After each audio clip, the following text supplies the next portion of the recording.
Bismillahirrahmanirrahim. Innal hamdalillahi nahmaduhu wa nasta'inuhu wa nastaghfiruh wa na'udzu billahi min syururi anfusina wa min sayyiati a'malina. Man yahdihillahu fala mudhillalah wa man yudlil fala hadiyalah. Asyhadu an la ilaha illallah wahdahu la syarikalah wa asyhadu anna Muhammadan abduhu wa rasuluh. Allahumma salli wa sallim ala nabiyyina Muhammad wa ala alihi wa ashabihi wa man tabi'ahum ila yaumiddin. Amma ba'du. Pada pagi hari ini kita masuk ke bab 124, hadis nomor 246, berkenaan tentang bersikap ramah kepada manusia, bersikap lembut kepada manusia. Dan Al-Imam Bukhari rahimahullah membawakan hadis tentang bagaimana akhlak Rasul sallallahu alaihi wasallam. Dan setelah kita mengetahui ini, tentu kewajiban kita adalah berusaha untuk mengikuti Ar-Rasul sallallahu alaihi wasallam. Kita baca hadisnya. Haddatsana Muhammad ibnu Sinan qala haddatsana Fulaih ibnu Sulaiman qala haddatsana Hilal ibnu Ali an Atha ibni Yasar qala. Atha ibni Yasar rahimahullah adalah seorang tabi'in. An Atha ibni Yasar, seorang tabi'in. Qala, dia berkata, laqitu Abdullah ibn Amr ibn al-As. Aku pernah bertemu dengan Abdullah bin Amr bin As radhiyallahu anhu. Abdullah bin Amr bin As salah seorang sahabat yang masuk Islam di akhir-akhir, barengan dengan Khalid ibn al-Walid dan Utsman ibn Talha. Dan tiga orang ini masuk Islam secara bersamaan. Awalnya yang masuk Islam adalah Abdullah bin Amr. Kemudian di tengah jalan ketemu Khalid ibn Walid. Ditanya, mau kemana? Mau ke Madinah, masuk Islam. Oh ya, sama, aku juga, ayo bareng. Di tengah jalan lagi ketemu Utsman bin Talha. Ditanya, mau kemana? Mau ke Madinah. Mau ngapain? Masuk Islam. Oh ya, udah bareng. Akhirnya tiga orang ini bareng ke Madinah. Ketika dari kejauhan mendekati Madinah, Rasulullah SAW melihat tiga orang ini. Dan Rasul tahu apa maksud dari kedatangan tiga orang ini. Maka Rasul SAW mengatakan kepada para sahabatnya, Inna Makkah qad alqat alaina akbaduka bidiha. Inna Makkah qad alqat alaina akbaduka bidiha, atau akbadaka bidiha. Sesungguhnya Makkah telah melemparkan kepada kita putra-putra terbaik mereka, atau pemuda-pemuda terbaik mereka. Ini menunjukkan bahwasannya kemenangan Makkah pada waktu itu didominasi oleh para pemuda, bukan didominasi oleh orang-orang tua. Itulah kenapa Al-Hafidz Ibnu Katsir ketika menafsirkan ayat dalam surat Al-Kahfi yang berbunyi hum fityatun amanu wa zidnahum huda. Pemuda, mereka adalah pemuda-pemuda Al-Kahfi itu, mereka adalah seorang pemuda amanu, yang beriman, wa zidnahum huda, maka kami tambahkan kepada mereka huda, petunjuk. Ibnu Katsir mengatakan, itulah kenapa kebanyakan para sahabat yang masuk Islam itu dari kalangan pemuda-pemuda, bukan dari kalangan orang-orang tuanya. Karena orang-orang tuanya adalah orang-orang yang kolot dalam beragama, fanatik dalam beragama, dalam artian diajak kepada kebenaran itu mereka enggak mau. Berbeda dengan para pemudanya yang mereka masih menggunakan akal untuk berpikir. Nah, Abdullah bin Amr ibn As adalah anak dari Amr bin As yang merupakan putra terbaik Mekah. dinamakan putra terbaik karena Mekah hanya punya satu orang yang pandai diplomasi, yaitu Amr bin As. Ini punya anak namanya Abdullah bin Amr bin As. Yang masuk Islam bareng Khalid bin Walid tadi itu adalah bapaknya Abdullah bin Amr bin As ini, bapaknya yang namanya Amr bin As. Ahli diplomasinya Quraisy ini ya Amr bin As ini. Yang megang pintu Ka'bah ya Utsman bin Thalha. Yang ahli strategi perang ya Khalid bin Walid. Ketika tiga orang ini masuk Islam, maka sudah selesai riwayat Quraisy di Mekah. Sudah nggak akan bisa lagi, tidak akan ada lagi orang-orang yang memimpin mereka, karena pemain intinya sudah masuk Islam. Pemegang kunci-kunci kemenangan itu sudah masuk Islam. Kok Utsman bin Thalha masuk Islam, yang mau buka pintu Ka'bah siapa? Yang pintu Ka'bah dipegang oleh Utsman bin Thalha. Begitu. Kemudian fakultu, maka aku berkata kepada Abdullah bin Amr bin As, akhbirni an sifati Rasulillahi sallallahu alaihi wasallam fit Taurat. Beritahukan kepadaku tentang sifatnya Nabi sallallahu alaihi wasallam yang ada di Taurat. Berarti ini menunjukkan bahwasannya namanya Muhammad itu sudah ada di Taurat, bahkan sudah ada di Injil. Dan inilah yang menyebabkan orang-orang Yahudi waktu itu bermukim di Madinah. Karena awalnya mereka tidak mukim di Madinah. Orang-orang Yahudi itu imigran, orang luar. Sebelumnya nggak ada di Madinah. Awalnya mereka dari Palestina, kemudian pindah ke Mesir, balik lagi ke Palestina. Kemudian ketika mereka menanti-nanti kedatangan Nabi terakhir, dan itu diberitakan dalam Taurat bahwa Nabi terakhir itu akan muncul di sebuah negeri atau di sebuah daerah yang subur pohon kurmanya. Ketika dicari ternyata daerah yang subur pohon kurmanya adalah Madinah. Maka berbondong-bondonglah mereka pergi ke Madinah, mendirikan pemukiman di sana. Dan setidaknya ada 3 suku yang paling besar dari kalangan Yahudi yang ada di Madinah. Apa aja Pak? Yang pertama,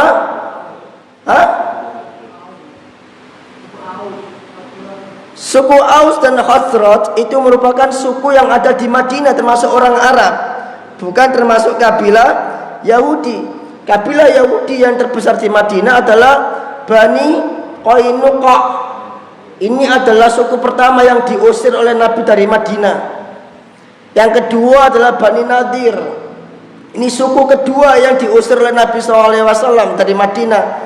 Dan yang paling ketiga, yang paling keras permusuhannya adalah Bani Quraidah, yang merupakan suku pengkhianat sampai terjadinya perang Ahzab itu. Ini ada andil dari Bani Quraidah. Makanya ketika perang Ahzab selesai, Rasul SAW segera pergi ke Bani Quraidah untuk mengepung mereka selama 25 hari kalau nggak salah, dan akhirnya diusir. Nah, ini 3 suku yang ada di Madinah, suku Yahudi yang ada di Madinah. Mereka di situ memang mereka menanti kedatangan Rasul SAW. Mereka pikir Nabi terakhir itu dari kalangan Bani Israel, itu pikir mereka. Karena semua Nabi memang kebanyakan dari kalangan Bani Israel. Semua dari Nabi Ishak dan seterusnya sampai Isa itu semuanya dari kalangan Yahudi. Tidak ada Nabi dari kalangan bangsa Arab, tidak ada. Semuanya lahir dari kalangan Yahudi, nabi-nabi Bani Israel yang semuanya mereka bunuh. Semuanya mereka bunuh. Baik nabi yang diceritakan dalam Al-Quran maupun nabi-nabi yang tidak diceritakan di dalam Al-Quran. Kebanyakan itu dari Bani Israel. Dan memang ciri-ciri Rasulullah SAW itu ada di dalam Taurat. Maka akhirnya mereka mencari anak-anak ini, ciri-ciri yang sama dalam Taurat. Tapi sambil menunggu itu mereka mendakwai bangsa Arab, diajak kepada agama tauhid versinya mereka. Ternyata bangsa Arab tidak mau. Kata orang Yahudi, oh awas saja nanti kalian ya, kalau nanti nabi terakhir itu datang, kami akan perangi kalian bersama nabi terakhir. Gitu klaimnya mereka. Jelala nabi terakhir dari bangsa Arab lo, gengsi. Kalau seandainya nabi terakhir itu dari kalangan Yahudi, mereka akan memerangi bangsa Arab. Ternyata nabi terakhir dari kalangan bangsa Arab, dan sayang sekali bangsa Arab tidak tahu kalau itu adalah nabinya. Sayang sekali. Tapi kenapa mereka nggak tahu? Karena Yahudi nggak ngasih tahu ke mereka. Karena Yahudi sempat datang ke Mekah untuk melihat nabi terakhir tersebut. Ditanya, ada nggak malam ini yang lahir seorang bayi? Oh ada, itu barangkali putranya, cucunya Abdul Muttalib, itu putranya Abdullah. Maka dilihatlah bayi itu, dibolak-balik oleh orang-orang Yahudi. Ternyata ciri-cirinya sama dengan yang diberitakan di dalam Taurat, adanya stempel kenabian, kemudian dikhitan dan lain sebagainya, sama. Mereka tahu itu, tapi kemudian mereka diam-diam balik ke Madinah. Yang harusnya mereka beriman kepada Ar-Rasul SAW, mereka nggak beriman, mereka malah balik ke Madinah menyembunyikan kebenaran tersebut. Hanya satu alasan mereka yang tidak menyebabkan mereka beriman, yaitu nabinya berasal dari bangsa Arab. Itu saja. Selebihnya mereka imani, mereka tahu itu seorang nabi. Taib. Kita lanjutkan. Faqala ajal, kata Abdullah bin Amr, tentu. Wallahi, demi Allah, innahu lamausufun fit Taurat bi ba'di sifatihi fil Quran. Sesungguhnya Rasulullah SAW itu disifati di dalam Taurat dengan sebagian sifat-sifatnya yang ada di dalam Al-Quran. Jadi maksudnya sifatnya Rasul yang ada di dalam Taurat itu juga ada di dalam Al-Quran sebagiannya. Di antaranya adalah ayat ya ayyuhan nabiyyu inna arsalnaka syahidan wa mubasysyiran wa nadhiran. Ayat ini juga ada di dalam Taurat. Nggak tahu kalau sekarang apakah dihapus apa enggak. Tapi tentu dengan bahasa yang berbeda, jamaah. Karena Taurat dia tidak memakai bahasa Arab, tapi Taurat dia memakai bahasa Ibrani. Tentu dengan bahasa yang berbeda, tapi intinya adalah terjemah daripada ayat ini itu ada di dalam Taurat. Wahai Nabi, inna arsalnaka, sesungguhnya kami telah mengutus engkau syahidan, sebagai saksi. Saksi atas apa, jamaah? Dikatakan di sini adalah syahidan lillahi bil wahdaniyah, bersaksi bahwa Allah itu satu-satunya zat yang berhak disembah. Syahidan 'alan nasi bi a'malihim yaumal qiyamah, bersaksi nanti di akhirat, bersaksi atas amal-amal manusia pada hari kiamat, siapa di antara mereka yang kafir dan siapa di antara mereka yang beriman. Mubasyiron, dan memberi kabar gembira. Ini sifatnya Nabi SAW, memberi kabar gembira. Berarti beliau tidak suka membuat orang lari. Beliau memberi kabar gembira. Apa maksudnya? Memberi kabar gembira bagi orang-orang yang beriman kepada beliau dengan surga. Nadhiron, pemberi peringatan. Peringatan apa? Memberi peringatan kepada orang-orang yang bermaksiat kepada beliau dengan neraka. Ini ayat yang ada di dalam Taurat. Wa khirzal lil ummiyin, wa khirzal lil ummiyin. Ini sifat kedua dari Nabi SAW yang ada dalam Taurat, yaitu sebagai penjaga al-ummiyin, orang-orang Arab yang ummi. Ummi itu apa? La yaktubuna wa la yaqrauna, tidak bisa nulis dan tidak bisa baca. Tapi kenapa orang tidak bisa nulis, nggak bisa baca dinamakan ummi? Dinamakan ummi itu nisbat kepada ummi yang ada ibu. Maksudnya seakan-akan orang-orang Arab yang nggak bisa baca, nggak bisa nulis ini, seakan-akan mereka seperti bayi yang baru dilahirkan oleh ibunya. Itulah kenapa orang yang nggak bisa nulis, nggak bisa baca di zaman itu dinamakan al-ummiyin. Anta abdi wa rasuli, engkau adalah hambaku dan rasulku, kata Allah Azza wa Jal di dalam Taurat. Samaituka al-mutawakkil, aku menamai engkau dengan nama al-mutawakkil. Ini diantara nama lain dari Nabi alaihi salatu wassalam.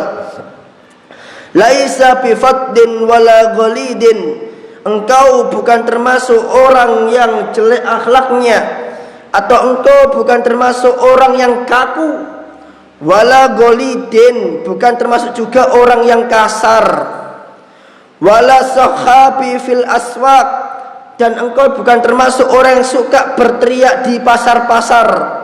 Bukan berarti teriak di pasar-pasar itu nggak boleh, tapi bagi seorang nabi nggak pantas. Karena seorang nabi itu harus menjaga wibawa. Berarti seorang muslim juga harus jaga wibawa, Pak. Tidak boleh seorang muslim itu merusak wibawa. Muru'ah itu nggak boleh dirusak. Ustadz keluar rumah kaos kotangan misalkan, apakah boleh? Ya boleh saja, nutup aurat. Tapi pertanyaannya, pantas tidak? Gitu kan? Seorang akhwat pakai motor trail misalkan, motor laki itu, apakah boleh? Ya boleh saja. Tapi pertanyaannya, pantas apa enggak? Itu namanya muru'ah, wibawa. Kata Syekh Al-Utsaimin, muru'ah itu adalah sesuatu yang harus dijaga oleh seseorang, sesuatu yang membuat orang lain menghormati dirinya, itu namanya muru'ah. Maka segala sesuatu yang bisa membuat orang lain tidak menghormati dirinya, itu berarti sesuatu yang merusak muru'ah, tentu nggak boleh. Nah itu ya. Kemudian wala yadfa bisayyi'ati as-sayyi'ata, dan beliau tidak pernah membalas kejelekan dengan kejelekan serupa. Berarti Nabi itu kalau ada orang buat jelek sama dia, beliau balas pakai apa? Kebaikan.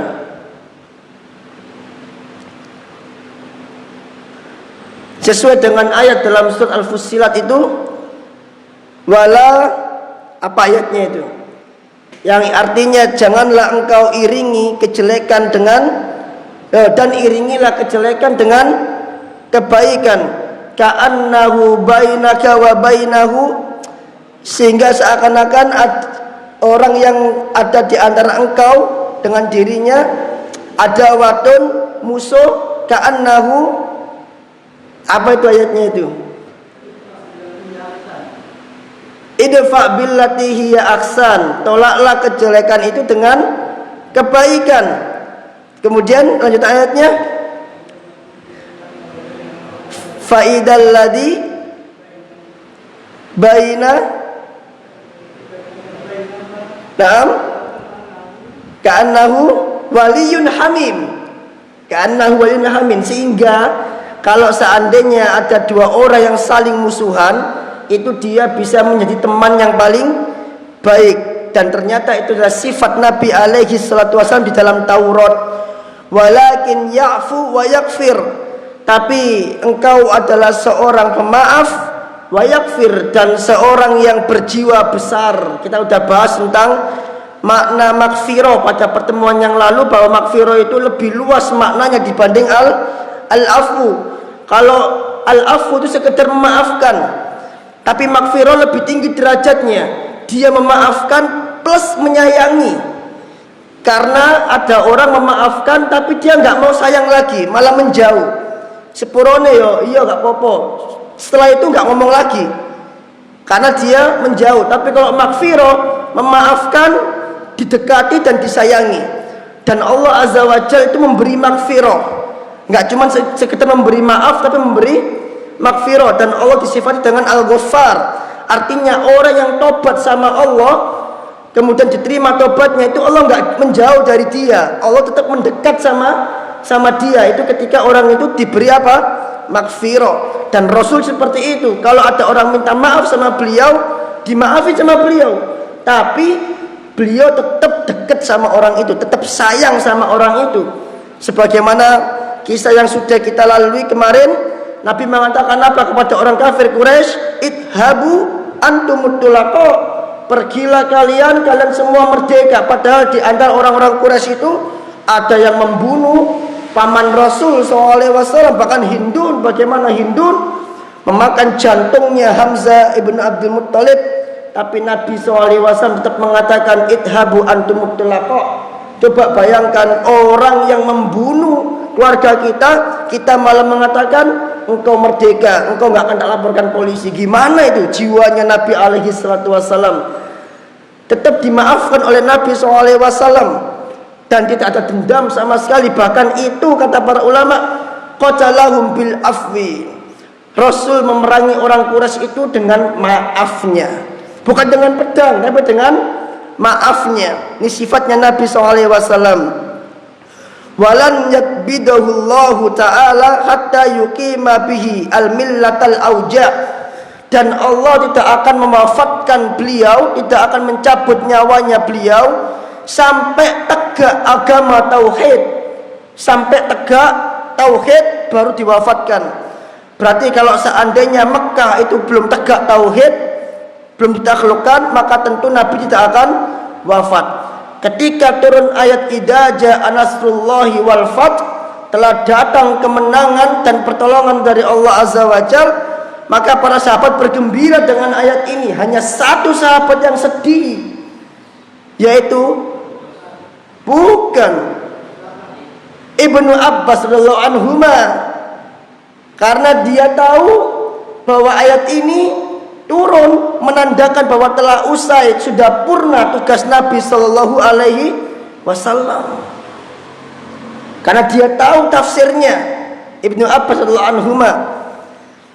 Tapi coba dicek, tadi ada yang Abu Bakar, ini coba dicek ya, barangkali saya salah nama. Tapi seingat saya insya Allah adalah Ibnu Abbas radhiyallahu anhuma. Bi an yaqulu la ilaha illallah, agar mereka mengucapkan kalimat tiada ilah yang berhak disembah selain Allah. Wa yaftahu biha ayunan umyan, dan dengan kalimat tauhid tersebut beliau membuka mata-mata yang buta. Maksudnya mata yang buta ini bukan buta beneran jamaah.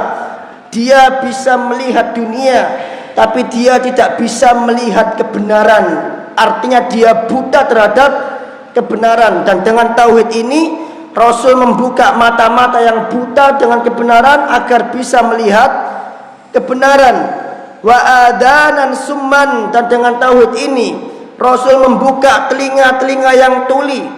Tuli dalam artian apa? Bukan tuli dalam artian nggak bisa mendengar. Dia bisa mendengar, tapi dia tidak bisa mendengarkan kebenaran. Sebagaimana firman Allah Ta'ala dalam surah Al-An'am, insyaallah Allah mengatakan walahum a'yunun la yubsiruna biha, mereka punya mata tapi nggak bisa lihat. Walahun adanun la yasma'una biha, mereka punya telinga tapi nggak bisa dengar. Ulaika kal an'ami balhum adol, mereka itu seperti hewan ternak, bahkan lebih sesat lagi. Kok bisa Pak? Hewan ternak itu bisa dimanfaatkan Pak semuanya. Tapi kalau orang udah kafir, apa yang mau dimanfaatkan? Hewan ternak itu kotorannya bisa dimanfaatkan. Kalau orang udah kafir, apa yang mau dimanfaatkan? Kotorannya nggak laku, dagingnya nggak laku. Makanya Allah mengatakan mereka itu nggak manfaat, bahkan lebih sesat dibanding hewan ternak. Wa quluban gulfan, dan dengan tauhid itu Rasul SAW membuka hati-hati yang gulfan, yang tertutup, yang terkunci. Al-gulf itu artinya sama atau tirai. Sebagaimana dikatakan dalam ayat wa qalu qulubuna gulf, dan hati-hati kami ini ada gulfnya, ada tirainya, ada kuncinya, sehingga tidak bisa menerima kebenaran. Inilah sifat-sifat Nabi Sallallahu Alaihi Wasallam yang ada di dalam Taurat, dan beliau menunjukkan ramah terhadap manusia. Dan di hadis berikutnya sama, hanya beda lafaz.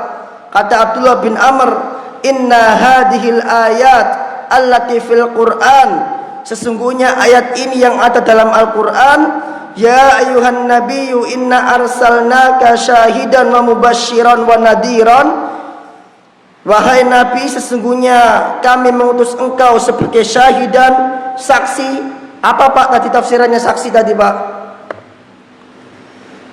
Saksi apa ini?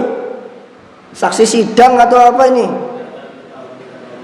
Saksi bahwasannya Allah itu wahdaniyah, satu-satunya zat yang diibadahi. Terus saksi atas amal-amal manusia di hari kiamat. Beliau sebagai timbangan nanti itu bagi orang-orang kafir dan bagi orang yang beriman. Mubasyiron, memberi kabar gembira bagi orang yang mentaati beliau dengan surga. Wa nadhiron, memberi peringatan bagi orang yang bermaksiat kepada beliau dengan neraka. Fit Taurat, itu ayat ini ada di dalam Taurat. Berarti kalau kita simpulkan Pak, faedah dari ayat ini, yang pertama adalah bahwasannya namanya Nabi SAW itu sudah ada di dalam kitab-kitab terdahulu, dan ini juga sudah disaksikan oleh Al-Quran dalam surat Al-Fat ayat terakhir Pak, di mana Allah mengatakan dzalika matsaluhum fit Taurah wa matsaluhum fil Injil. Sifat-sifat mereka itu ada dalam Taurat dan ada di dalam Injil. Di dalam Injil disaksikan di dalam surat As-Saff, Allah mengatakan wa id qala Isa bin Maryam ya bani Israil inni rasulullahi ilaikum musaddiqan lima baina yadayhi minat taurati wa mubasyiram bi rasulin ya'ti min ba'di ismuhu Ahmad. Hei Bani Israel, aku adalah rasul bagi kalian. Ini ilaikum musaddiqan lima baina yaday minat Taurat, yang membenarkan kitab yang ada di hadapan kalian, itu Taurat. Makanya Injil itu penyempurna Taurat Pak. Kalau panjenengan lihat Injil, bukan Injil ya, Bible yang sekarang itu ada perjanjian baru, ada perjanjian lama. Perjanjian lama itu Taurat, atau istilah mereka Torah. Perjanjian baru itu Injilnya mereka itu, meskipun sudah diubah-ubah gitu. Jadi yang dipakai itu perjanjian barunya, bukan perjanjian lamanya, karena perjanjian lamanya Taurat itu tadi.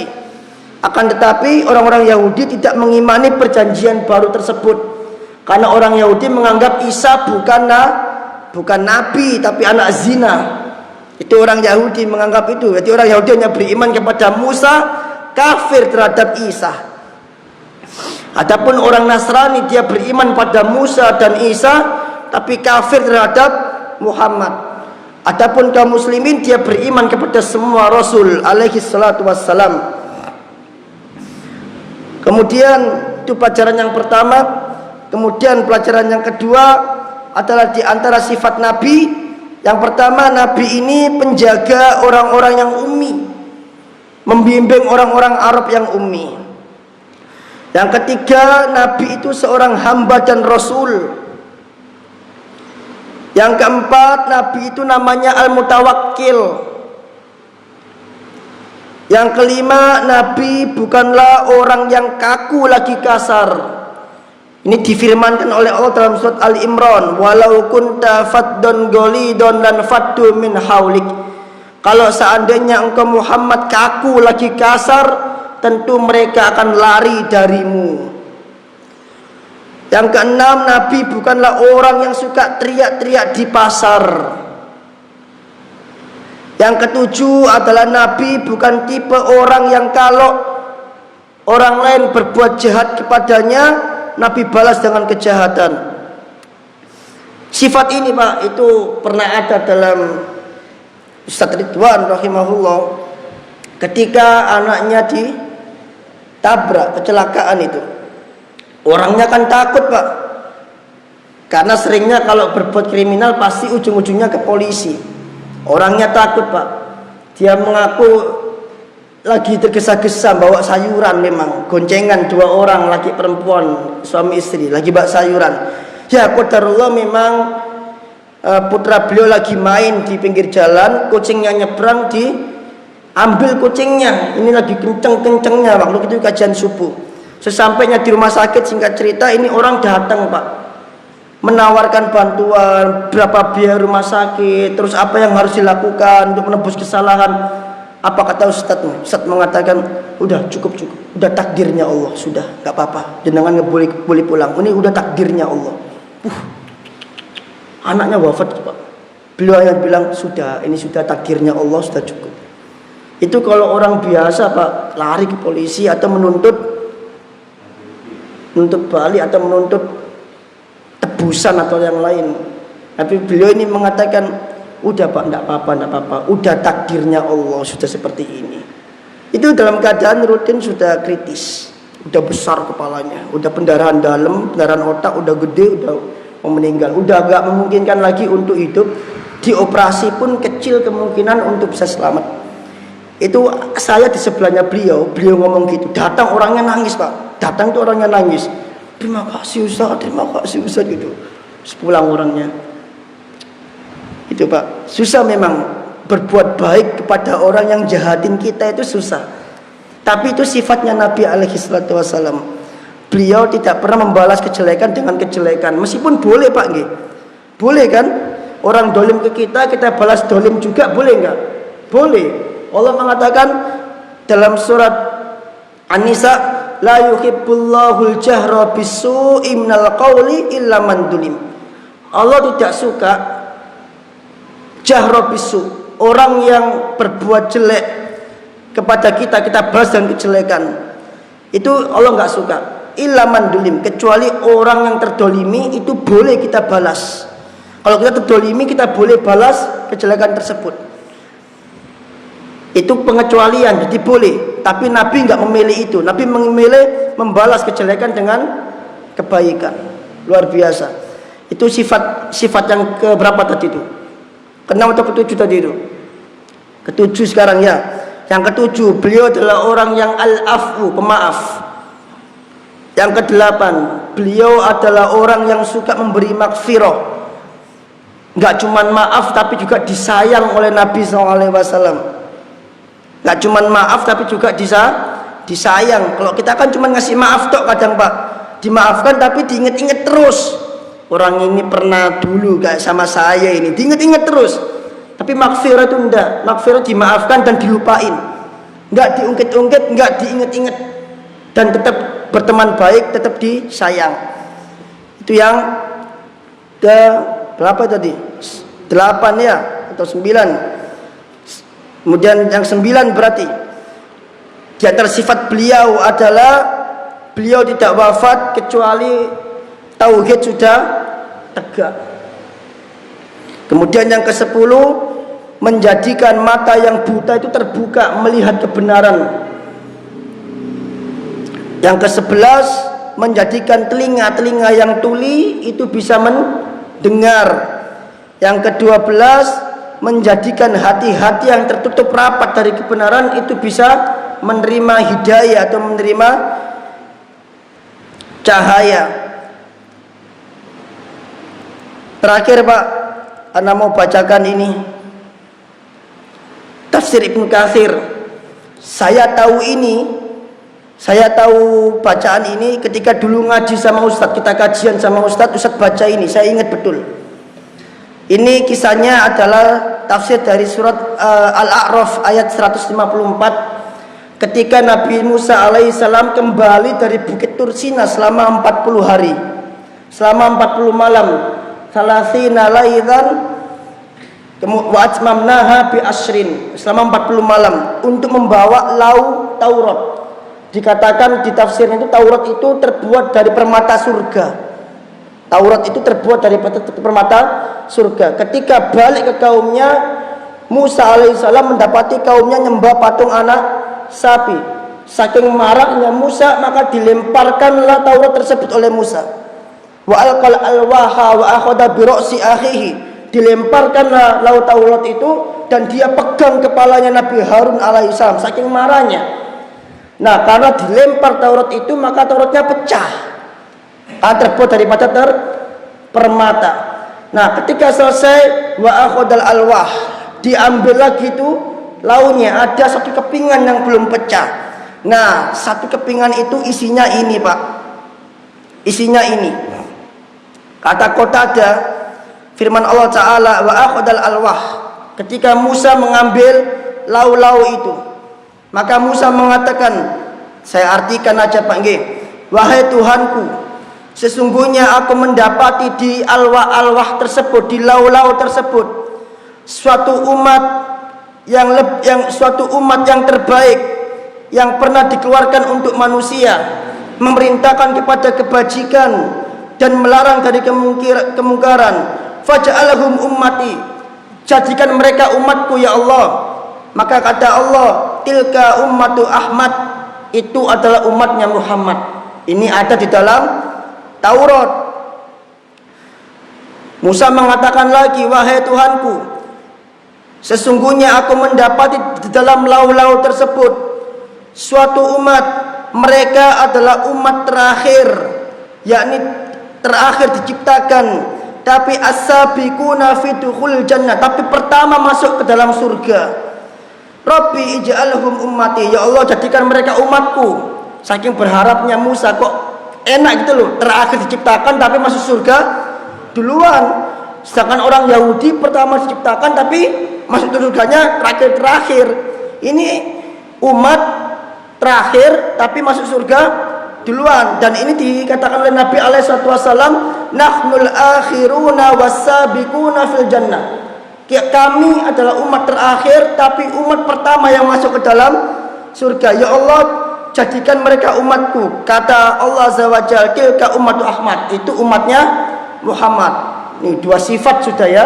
Pertama umat terbaik, yang kedua adalah umat terakhir tapi pertama masuk surga, memerintahkan kepada ma'ruf dan mencegah daripada kemungkaran. Dilanjutkan lagi, ya Allah, aku mendapati di dalam lauh-lauh tersebut suatu umat, anajiluhum fi sudurihim, yang hafalan mereka itu tersimpan di hati-hati mereka. Mereka membaca kitab mereka di Al-Quran, sedangkan orang-orang sebelum mereka membaca kitab mereka dengan melihat, sehingga apabila kitab mereka itu diangkat ke atas langit, mereka tidak hafal sedikit pun dari kitab tersebut. Walam ya'rifuhu, mereka juga enggak tahu apa isinya karena diangkat ke langit. Ya, kata para salaf, tidak ada umat yang paling hafal terhadap kitab mereka kecuali kaum muslimin. Hafalan yang ada di kaum muslimin itu adalah sesuatu yang tidak pernah Allah berikan kepada umat-umat sebelumnya. Hanya ada di kaum muslimin. Dan itu diberitakan di dalam Taurat, yaitu umat yang menghafal kitab mereka di hati-hati mereka. Sedangkan kami itu membaca kitab dengan cara melihat. Kalau seandainya kitab ini diangkat, maka selesai, kita nggak tahu apa-apa.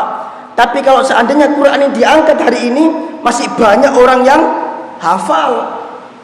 Kata Musa, ij'alhum ummati, ya Allah jadikanlah mereka umatku.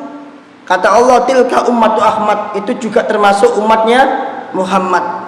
Ya Allah, aku mendapati di lauh suatu umat yang mereka beriman kepada kitab yang pertama sampai kitab yang terakhir, dan mereka memerangi